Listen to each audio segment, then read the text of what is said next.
Conversation we're about having the Petroleum Industry Act as it was brought into focus, especially in Nigeria, and what it hopes at achieving when it relates to the human angle, talking about how it is supposed to impact the lives of host communities is the conversation we're about to have today on the program. To what extent has the lofty dreams of the PIA been achieved so far since 2021 when it came upstream? We have some gentlemen in the studio with us who will be making sense of this conversation and bringing us up to speed to some of the updates and the plight of the host communities as relating to the PIA. Joining us in the studio is the International President, Ibom Community Development Stakeholders Forum, IPCODEC, Prince John Etem. You're welcome on the program. Thank you, sir. We also have in the studio Chairman, Justice and Accountability Committee, IPCODEC, Comrade Samuel Vachibong. You're welcome, sir. Thank you Thanks very for much. joining us on the program. Welcome, gentlemen. Thank Well, you. we're assessing the PIA, the host communities as well, looking at some of the disparities because we've noticed that I think prior to the beginning of the year, from September 2024, there has been calls for a review of the PIA. I would like to begin with you, Prince Jonathan.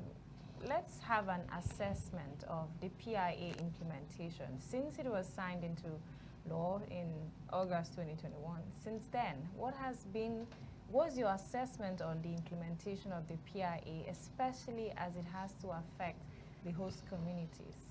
Well, when we talk about PIA, we all know that the PIA emanated from the NGPRC. This PIA is to affect the host communities positively. But the implementation of the PIA has not been carried out accordingly. Like I said the other time, in Niger Delta we have about 9 states, but the most impacted states, I may say, is 6. If you check what is happening in Akwa Ibom, Rivers, Bayelsa, there is a lot of environmental degradation, and this PIA came to rescue our people. But as we speak, the PIA, well, to me is good, but it has not really been implemented in some parts of Niger Delta. For instance, there are a lot of people in the court, a lot of petitions here and there. In particular, Akwa Ibom State, the implementation is not palatable at all because they have this company, the settlers, incited some communities officials to be at war with some other communities that are close by.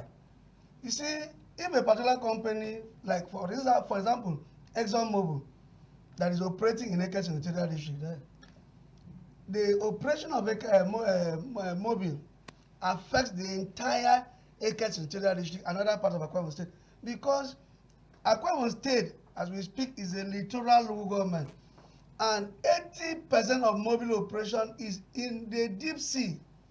In this deep sea, Akwa Ibom State is interconnected, but they choose to work with some communities and allow some communities to remain fallow, which is not good.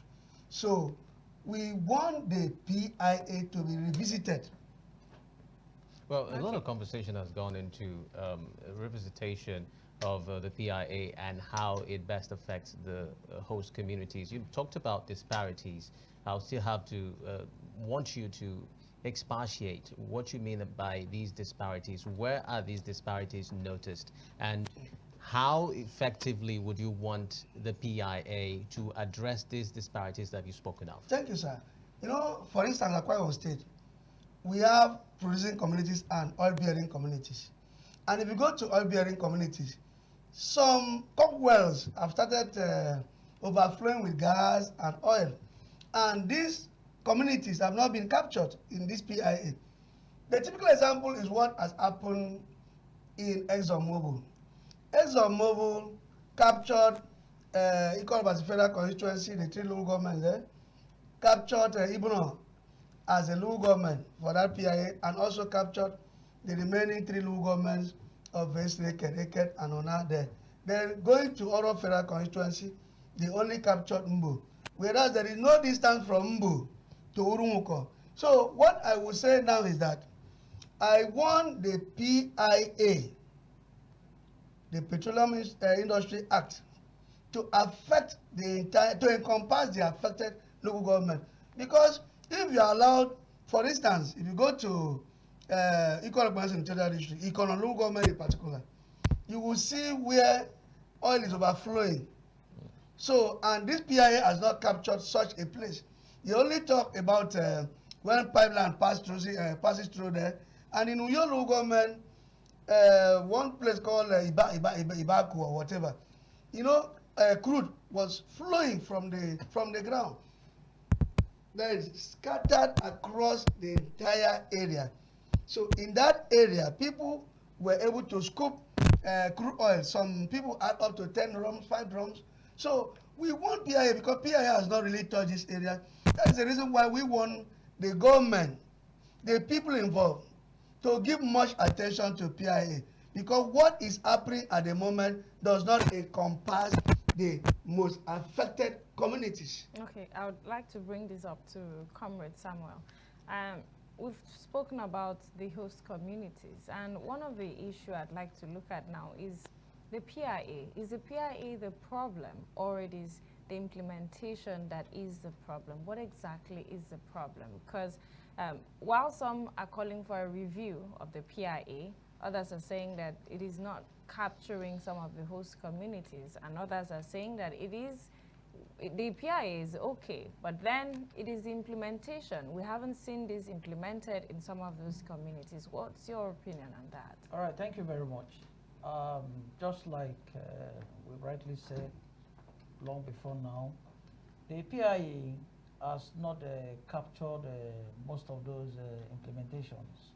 And I think one of the issues is this, and the majority of the host community, the program that they draw for the PIA in each of these areas, like for me, I feel training of the people is very important, because the issue of going to get keke, buying bikes for empowerment, instead of training people in the oil and gas sectors, they leave those areas buying keke, buying bikes. Nobody prays for any bad thing to happen to anybody, but accidentally those bikes might even have problem, or anything can happen to those then they will now return back again to the same issues. So I feel and I think that PIA should capture most of the training, oil and gas training. We really want them to, concentrate on that area. Like my place in Esreke local government area, I have not seen any real impact of the PIA in my own community in Esreke. Because what they really do in those areas, they will go and buy bikes and all that. At the end of the day, nothing happens. And the people remain the same. Because we, over time, like most times when we interface with, most of these companies, they will be telling us that our people don't have skills, or they don't have what it takes, to be in, the sector. And we really think there is need for, for training for the people of, Akwa Ibom State. Like what Sterling Global is doing currently now in Akwa Ibom State. They have jobs in 16 local government areas in Akwa Ibom. And our people are not too ready for those jobs. Because those skill jobs, we don't have those skills, and we need to train our people in those areas of skills so that we can fit in what is happening in the sector. Because the moment you are not fitting, before you know, they're going to bring people from outside to come and do jobs that are supposed to be made for, community. As far as local content, valuables is concerned, 65% of those employment is supposed to come to the, host community. But where you don't have people that, have these skills, they will go and bring people from outside. So I feel that PIA should address the issue of training. Very important. Okay, so beyond the training, let's look at the aspect of, you've made mention of issues of employment. You think that it is out of the fact that the people in the states are not capable of taking up such positions, or it's just the companies who have neglected the employment of locals, because it's stated there the aspect of local content. Yeah. So is that your opinion? Yes, that's my opinion, because just like I said, like what we are doing right now, I think we are seriously working on how to address this issue of employment, because a situation where, like for example, a company might be having jobs here in Akwa Ibom territorial waters, just because we don't have a takeoff point.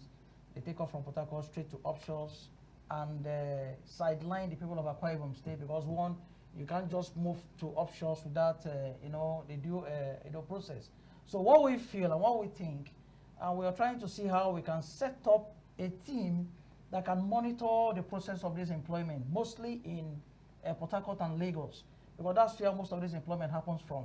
Like I've been privileged and opportunity to be in those areas where this employment happens.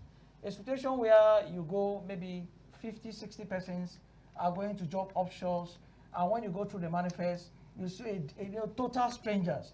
We are not against the fact that strangers are not supposed to work in Akwa Ibom. No, we are not saying that. But the issue is our own quota should be fully, represented in those axes. Because if you don't do that, then that means we'll be, shortchanged. Okay. Go to the street, you see a lot of graduates. Some have they have all it takes to be there. But just because where they are moving from, we are not, on pitch, others on ground. So it becomes a serious concern. Well, my brother, let me help you out. When I was in one of the oil companies working, I discovered that most slot that will come, the host community people will be selling them out to strangers instead of their people. In this PIA thing we are talking about, they set apart 3%, and inside the 3%, they implemented it to be a full 100%. Then 70% go into the project, then 25% for administrative costs or whatever. So, and it is not oil company that will come down and select people for training. Our people that are representing various oil companies and various communities in this PIA, they should think inward. They should bring scholarship, give scholarship to their people. They should send their people for some incentive trainings, not to embark on borehole, not to embark on the renovation of schools and all of that. So people should be able to at least have some skills with them. All right, Mr. Prince, I was going to come to that aspect, to the 3%, especially when it relates to the Host Community Development Trust that was supposed to be set up to take care of these funds that are being contributed by the oil companies. The implementation or the usage of these funds that accrue, has it met up to standard? Or are the persons that are set up to manage these funds, have they been compromised? Or to what extent have they been able to work with the host communities in ensuring that some of these pertinent issues that you have highlighted are done to the latter? In that PIA, it is segmented into three. Board of Trustees, Management Board, and Advisory Board. So I know that the Board of Trustees will decide what should happen before they now pass it to management team.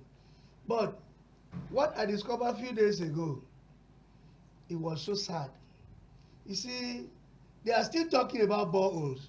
And if you check around Akwa Ibom State, you will see some boreholes that were drilled. Within 2-3 months, those boreholes will not function again. And I don't know why people in that PIA, maybe the management board or the BOT board, why they should still insist on the construction of a borehole. It is very, very disheartening.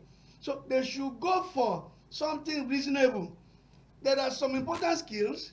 If we, like the governor and the people have been talking about the establishment of Ibom Deep Seaport, we don't really have some, we don't really have workforce.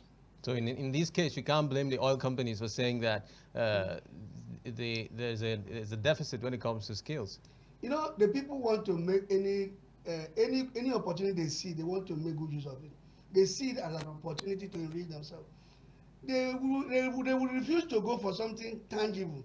Rather, they would like to go for this borehole renovation so that they make their quick money. So my own advice is that they should go for something that is reasonable. There are some important skills: instrumentation, argon welding, underwater welding. All those things we are lacking here. They should send our people for those trainings.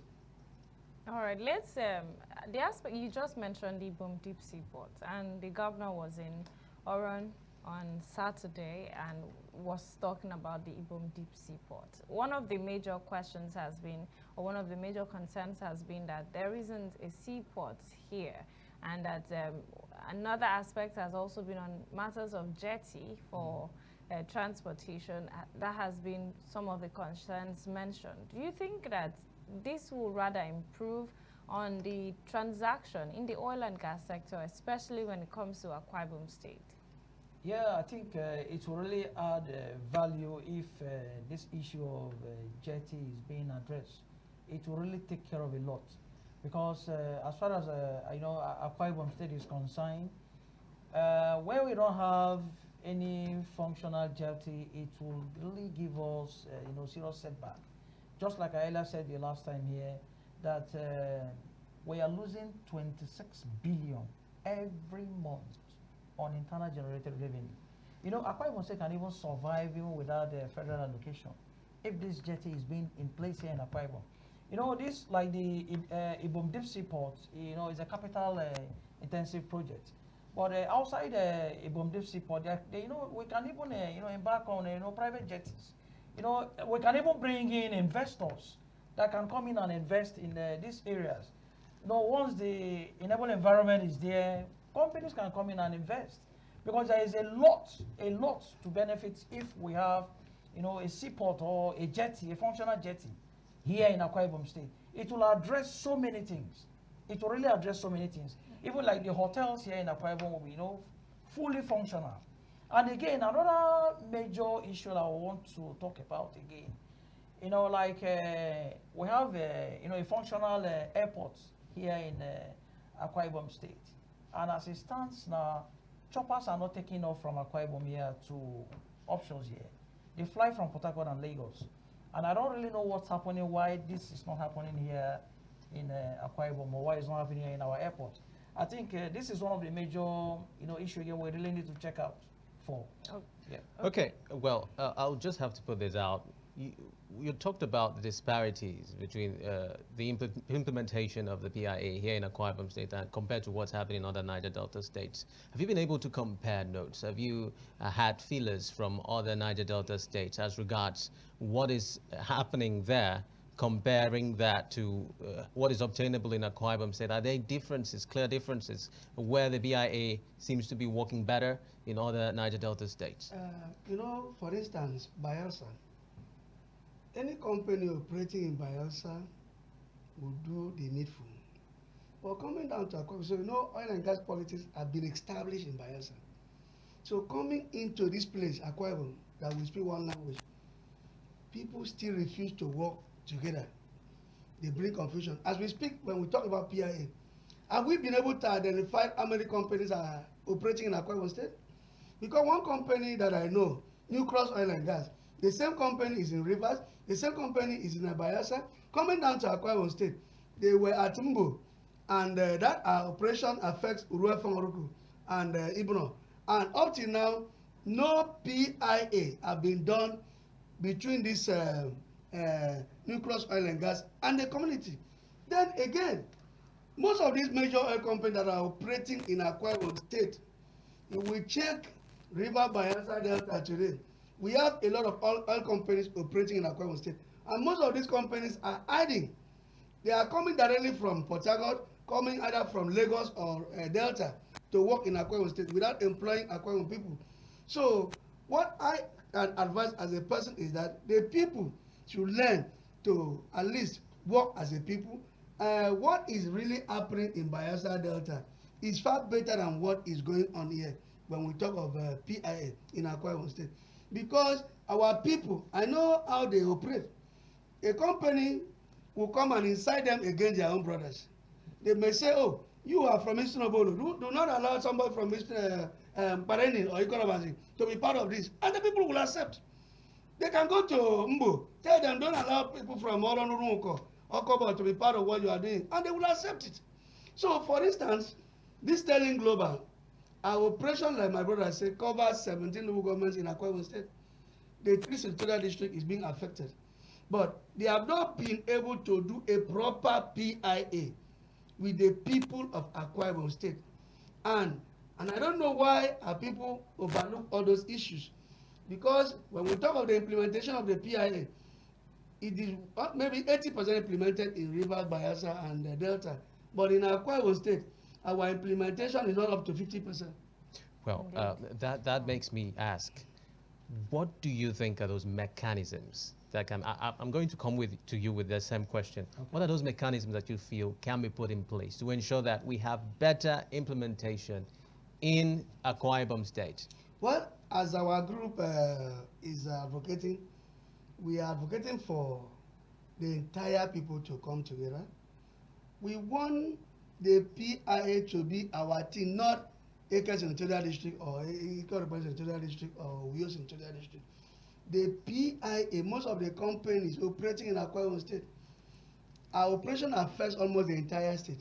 So we want the government, in fact, when we hosted the consultant to the PIA in the whole Niger Delta in Akwa Ibom State here, the man advisor, when he saw the way things were in Akwa Ibom, he was not happy. He said, this is the opportunity for us. We need to talk to the Senate President, talk to the Minister for Gas, and our traditional rulers, the governor. Let us have a town hall meeting.